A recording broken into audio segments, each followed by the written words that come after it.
পদ্মমীরের পর্ব ১। লেখক ইলমা বেহেরোজ। ভয়েতুর ষোড়শী মেয়েটি কাঁপা গলায় বলল, কে আপনি? খালি বাড়িতে কেন ঢুকেছেন?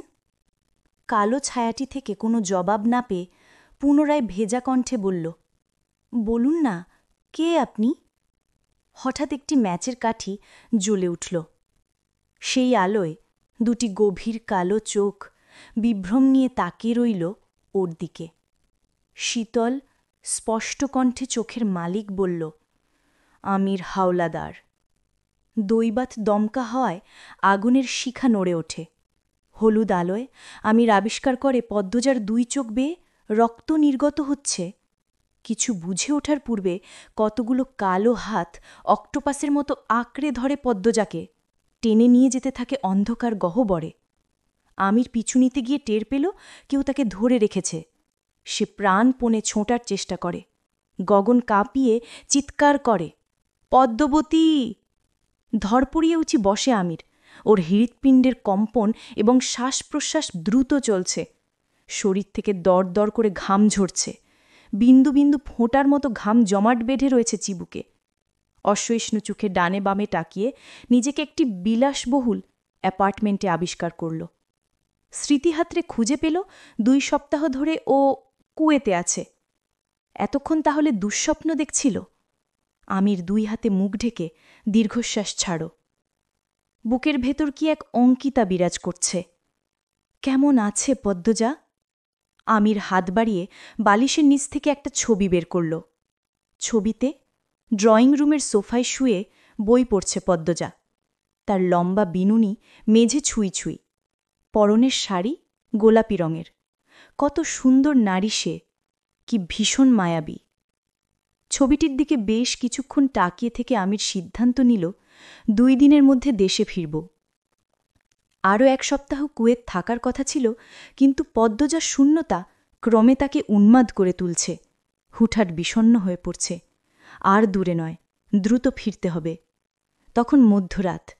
2টি বেডরুম ও ডাইনিং ড্রয়িং নিয়ে অ্যাপার্টমেন্টটি। আমির যে রুমটিতে আছে সেটি সাদা রঙের। রুমে বিশাল ডাবল বেড, বিছানাদারের চাদর সাদা। রাতে অ্যাপার্টমেন্টে ফিরে গোসল সেরে রোব পরিহিত অবস্থায় ঘুমিয়ে পড়েছিল। জাগল দুঃস্বপ্ন দেখে।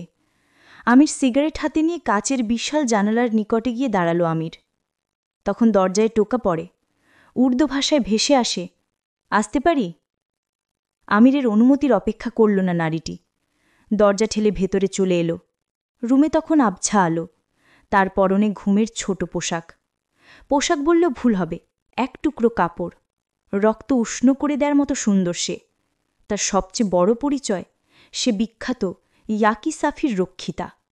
ইয়াকি সাফি ঔষধ শিল্পের সেরা 10 ব্যবসায়ীর মধ্যে একজন।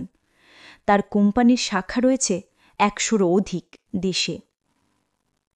এই সব কিছুর আড়ালেও রয়েছে তার আরেকটি রাজত্ব, বিশ্বের বৃহৎ মাদক ল্যাব, যেখানে মাদক প্রস্তুত করা হয়। তার অনেকগুলো ল্যাবের মধ্যে প্রধান ল্যাবটি তৈরি করা হয়েছে একটি দ্বীপের বহু বছর পুরনো বাড়ির বেসমেন্টে। সেখানে কাজ করে 600-রও অধিক কর্মচারী।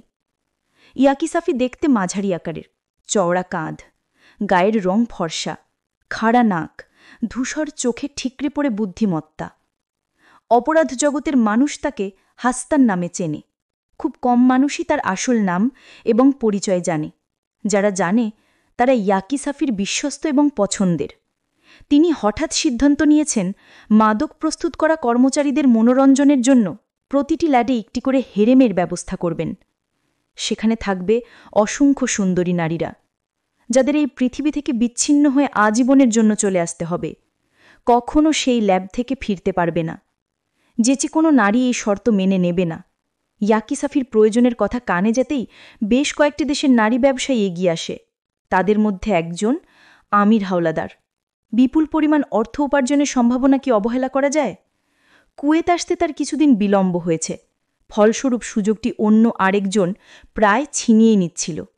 কিন্তু শেষ অবধি নিজের বুদ্ধিমত্তা ও চতুরতা দিয়ে সুযোগটি নিজের করে নিয়েছে। ইয়াকি সাফির সঙ্গে এটা তার 5ম ডিল।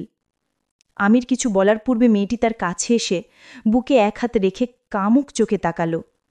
আমির সিগারেট জ্বালাতে অন্যদিকে ফিরতেই মেয়েটি পিছন থেকে তাকে জড়িয়ে ধরে চুমু খেল ঘাড়ে।